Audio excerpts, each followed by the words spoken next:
ඔන්න දැන් මාළුව කපන්නයි ලෑස්තිය. කපන ගමන්. හරි. හැබැයි මාළුව සුපිරිට කපලා ගන්නවා නිකන් මස්කට් කෑල්ල වගේ සරසර ගාලා මේ දකුණේ අපිට ඉතින් මාළු කපන්නත් කියලා දෙන්න ඕනද? මෙන්න පිහිය ලංකාවෙම ගෙනාවේ. මාළු කපන්න පිහියක් නොවුනත් නේද?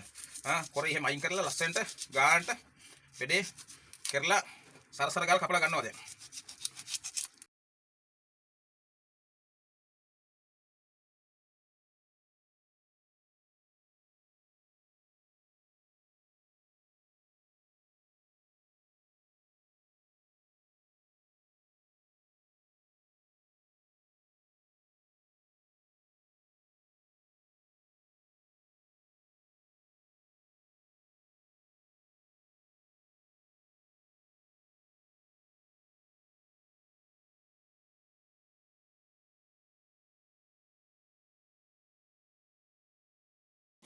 ඔන්න එහෙනම් මික්ස්ටර් හදාගන්න යන්නේ කහකුඩු ගත්තා. එතන මාළු කිලෝ 3ක් විතර තියෙනවනේ. ඉතින් ඕගොල්ලන්ගේ සැර මිරිස් දැන් අපිට නම් ප්‍රොඩක්ට් මේ සැර ඕනේ.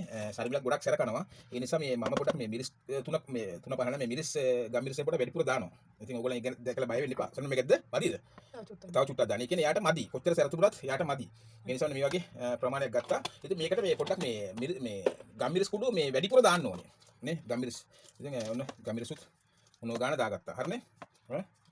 itu gamis kudu sambil ඇති right හරි ඊට පස්සේ මේකට අවශ්‍ය මේ ලුණු සමහර ලුණු පොඩ වැඩිපුර දාන්නද ගානට දාන්න යා ලුණු නම් වැඩිපුර කන්න නැහැ මේ ඒක ගානට දාන්න ඕනේ හරි හරි ඔන්නේ මේ පොඩ්ඩක් මයි ගානට පොඩ්ඩක් දාන්න වල්නුත් කරේනවා මේ ඊට පස්සේ මේ ගොරක් අපි ඇවිල්ලා මේ ගොරක මේ ලුණු උණු වතුර දාලා පෙඟෙන්න දාලා තියෙනකොට මේ ගොරක ටක් ගාලා වැඩේට ගන්න පුළුවන් මේ ගොරක වෙල්ලන්න තියෙන්නේ ගොරක ටිකක් දාගත්තා මේ ඔයගොල්ලෝ මේ වාචි ප්‍රමාණයට දාගන්න මම ගොරකක් දාගත්තා හරි දැන් මේකට මේ වතුර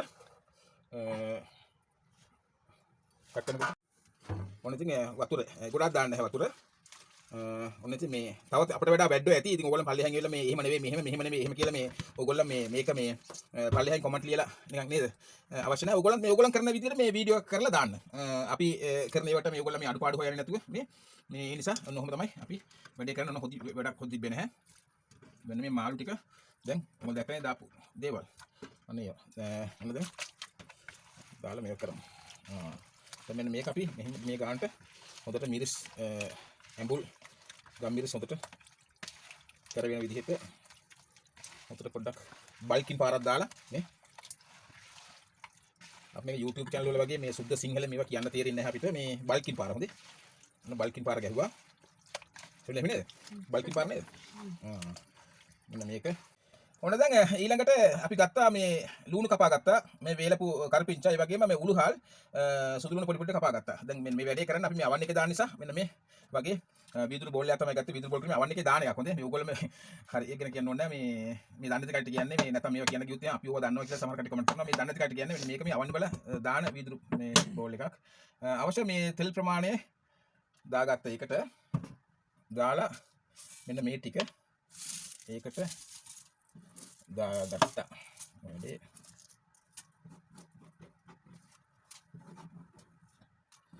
පොඩ්ඩක් මේක පොඩි හැන්දකින් පොඩ්ඩක් ඔන්න ඔහම හොඳට මේ ලුණු කරපිටි වල මේ තෙල් මේ තැවෙරන විදිහට තවර ගන්න මේක නැවත තියනවා අපි මේ නැවතලු මේක අවන් එකේ අපි තියනවා තෙල් මදි වගේ චුට්ටක් තව චුට්ටක් තෙල් දාගන්නවා.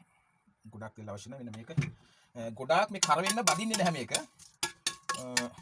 අර ටෙම්පරාදුව කියලා මේ ගොඩක් කර වෙන්න ලුණු කර වෙන්න එහෙම කරන්නේ නැහැ. අන්න දැන් හරි. අපි මේක අවන් එකේ දැන් දානවා.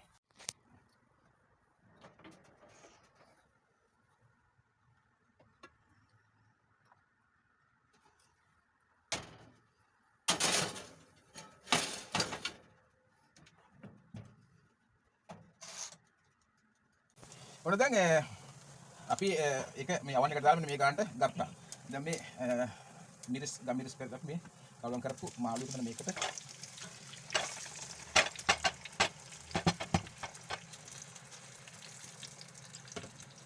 හන්ද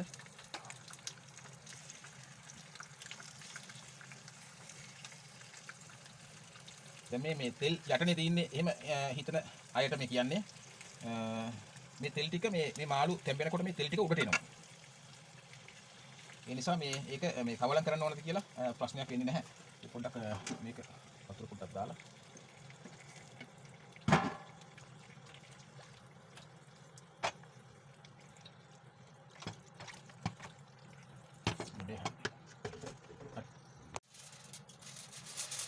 හරි දැන් ඔන්න ඔය ගන්නට මේක වෙල් කරගෙන ඊට පස්සේ මේ ඇලුමිනියම් ෆොයිල් එකක් දාලා මෙන්න මේක මේ ගන්නට ආවරණය කරගන්න ඕනේ. නැත්නම් අර මාළුවේ උඩ හරි මාළු මෙහෙම ආවරණය කරගන්න ඕනේ. නැත්නම් මාළු වල උඩ පිච්චෙන ගන්නවා.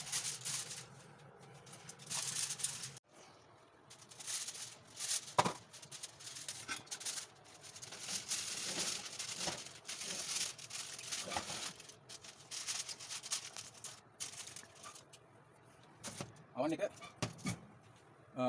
විනාඩි 20ට තිබ්බා 250කට තියලා තින්නේ. උඩම තියලා තින්නේ. මොකද මේ පොඩ්ඩක් මාළු ඒ වගේම උඩ යට දෙකම රත් වෙන විදිහ තමයි මේ අවන් එක තියලා තින්නේ. විනාඩි 20ක් තියන්න ඕනේ.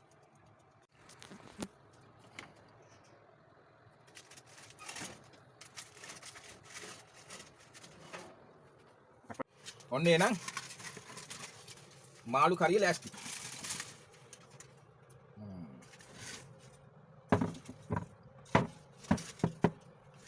එහෙනම් ළමයි කමුද මෙන්න මේ ක්‍රමයට ඔයගොල්ලෝ මාළු මෙන්න මෙහෙම මිරිසට හදලා බලන්න ගොඩක් රසයි.